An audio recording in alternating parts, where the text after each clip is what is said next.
Bismillahirrahmanirrahim. Welcome students of 8th class. Today our next lecture, another method for finding the square of any number. Consider another pattern of squares of natural numbers.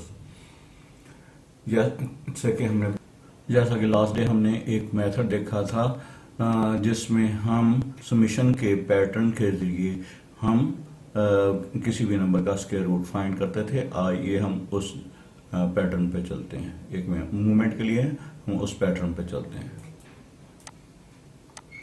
ये हमारा let's student, ये हमारा last topic था जिसमें हमने इस pattern के लिए, समीशन पैटर्न के लिए स्क्वायर रूट फाइंड किया था। आज हम दूसरे पैटर्न से, ये आपके जहन में आ गया होगा कि इसके समीशन पैटर्न क्या था कि दरमियान में हम जिस डिजिट का स्क्वायर रूट फाइंड करना चाहते हैं उसको दरमियान में रखकर इस साइड को भी वन के डिफरेंस से, इस साइड को वन के डिफरेंस से ये नंबर को हम ऐड करते चले जाते हैं। हाँ, ऐड में हमारे पास वन और इधर भी हमारे पास वन, और दरमियान में उस नंबर से कंसेक्टिव नंबर जितने भी हैं वन तक वो सारे लिख लेते थे, और इधर भी इस नंबर से डाउन होते हुए कंसेक्टिव नंबर जितने भी थे वो सारे लिख लेते थे, और एंड में इन सबको प्लस कर देते थे। अब हम चलते हैं हमारे दूसरे टॉपिक की तरफ, जो कि आज का टॉपिक है हमारा मेथड से स्क्वायर रूट फाइंड करने जा रहे हैं। इस मेथड में हम करते ये हैं कि जिस नंबर का हमने स्क्वायर रूट फाइंड करना है उसको हम उसके साथ ये वन का तो वन ही होते हैं, उसके बाद जिस नंबर का आपने स्क्वायर रूट फाइंड करना है उस नंबर को हम इस तरह बनाते हैं कि फॉर एग्जाम्पल ये 2 का स्क्वायर है, तो हम हर इसमें हर चीज में क्या करते हैं, 1 को उसके साथ उतने कंसेक्टिव ऑड को ऐड कर देते हैं जितने का हमने फाइंड करना है। फॉर एग्जाम्पल 2 है तो 2 कंसेक्टिव ऑड नंबर 1 से स्टार्ट होते हैं, 1 और उसका अगला 3 है और ये 4 हो गया, मतलब 2 का स्क्वायर 4 है तो 1 पहला ऑड, दूसरा ऑड 3, और ठीक है। और इस तरह 3 का स्क्वायर हमने 3 कंसेक्टिव ऑड लेने हैं, 1 plus next odd 3 plus next odd 5, तो हम इनको प्लस करते हैं तो 9 आ जाता है। ये देखें हमारे पास, ये हमारे पास नेक्स्ट 9। अब इसी तरह हम ये चलते जाते हैं कि इस बात के लिए 4 का जैसे हम स्क्वायर लेना चाहेंगे तो पहला ऑड, उससे कंसेक्टिव नेक्स्ट ऑड, उससे कंसेक्टिव नेक्स्ट ऑड, उससे कंसेक्टिव नेक्स्ट ऑड, और तमाम ये 4 ऑड्स कंसेक्टिव लेकर उनको जैसे ही हमने प्लस किया तो 16 बन गया, तो 16 the square of 4। Similarly 5 for 5 के लिए it's mean we have to take 5 consecutive odd from starting from 1 plus next odd plus next odd plus next odd plus next odd, इन सब को प्लस किया, 9 plus 7 plus 5 plus 3 plus 1 is 25।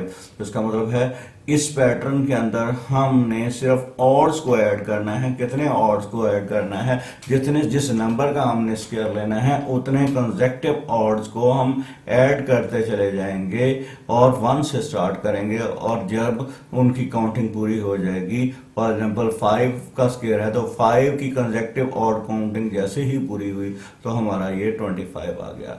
Similarly हम ऐसे चलते जाएंगे, हमारे पास कोई भी नंबर हो तो हम उसके लिए फाइंड आउट कर सकते हैं। फॉर एग्जाम्पल ये 10 का स्क्वायर है तो 10 का स्क्वायर का मतलब हमें 10 ऑड्स चाहिए, और 10 ऑड 1 से स्टार्ट होते हैं, 1 plus 3 plus 5 plus 7 plus 9 plus 11 13 and so on up to 9, मतलब 1 से लेकर 19 तक 10 कंसेक्टिव ऑड्स हैं, उन सारों को हम प्लस करेंगे तो 100 आ जाता है, तो 10 का स्क्वायर भी 100 होता है। ये एक इजी मेथड है, लेकिन ये भी जस्ट लाइक जैसे मैंने लास्ट डे बताया था कि ये पैटर्न भी सिर्फ छोटे छोटे नंबर्स जिनको हम आसानी से डील कर सकें उनके लिए है, लेकिन ये हम बहुत बड़े वैल्यूज़ के लिए ऐसा नहीं कर सकते, क्योंकि इतने लिखना, इतने ज़्यादा ऑड को लिखना पेपर के ऊपर कुछ अच्छा नहीं समझा जाता। लेकिन ये एक मेथड है कंसेक्टिव ऑर्डर्स के तमाम ऑड को प्लस करके number of counting of odd, जितना जिस नंबर का हमने स्केयर लेना हो उतने कंसेक्टिव ऑड को प्लस करके, जबकि वो स्टार्ट हो रहे होंगे 1 से, और वो नंबर ऑफ काउंटिंग ऑड की पूरी करके जितना जिस नंबर का ऑड लेना है उसके मुताबिक हम इसका स्क्वायर रूट फाइंड कर लेते हैं। अब इस बात को यहाँ पर पढ़ लेते हैं। The summation is an ascending order. Ascending order का मतलब क्या होता है कि इंक्रीजिंग। फॉर एग्जाम्पल ये 1 है, 1 से आगे 3 और ये कंसेक्टिव आगे की तरफ स्टिल बढ़ते जाएंगे उस वक्त तक जब तक उसकी काउंटिंग पूरी नहीं हो जाती। समेशन असेंडिंग ऑर्डर का ये मतलब है कि जो समेशन होगी वो असेंडिंग ऑर्डर मतलब जिस तरफ वो बढ़ रही होगी। The square of each number is written as a sum of odd numbers only, क्योंकि इसमें कोई भी इवन नंबर नहीं है, ये सारे ही ऑड होते हैं। ठीक है, अब बात समझ आ गई। Each row of pattern start from odd number 1, मतलब हर 1 से ही स्टार्ट होगी। ये देख लें, जो भी हमारे सारी वैल्यूज हैं वो 1 से स्टार्ट हो रही हैं। The number of odd number in each row is equal to the number whose square is to be found। ये बात कि जिसका स्क्वायर फाउंड करना है उतने नंबर ऑफ ऑड्स होने चाहिए कंसेक्टिव 1 से स्टार्ट होकर। The sum of each row is equal to the required square, मतलब जो रिक्वायर्ड स्क्वायर है ये सारे वैल्यूज को हम जब प्लस करेंगे तो रिक्वायर्ड स्क्वायर क्या पता हो। The last odd number is in each row is 1 less than the double of the given number। ठीक है, अब एक और रूल कि जो लास्ट ऑड होगा वो हमेशा जिस नंबर का स्क्वायर लेना होगा उससे एक कम होगा। फॉर एग्जांपल ये 10 का स्क्वायर है तो 10 का डबल 20 होता है, ये 19 है। 9 का डबल 18 होता है, ये 17 है। 8 का डबल 16 होता है, ये 15 है। मतलब जो लास्ट वाला ऑड होगा वो हमारे स्क्वायर की डबल वैल्यू, जिस नंबर का स्क्वायर लेना है उसकी डबल वैल्यू से 1 लेस होगा।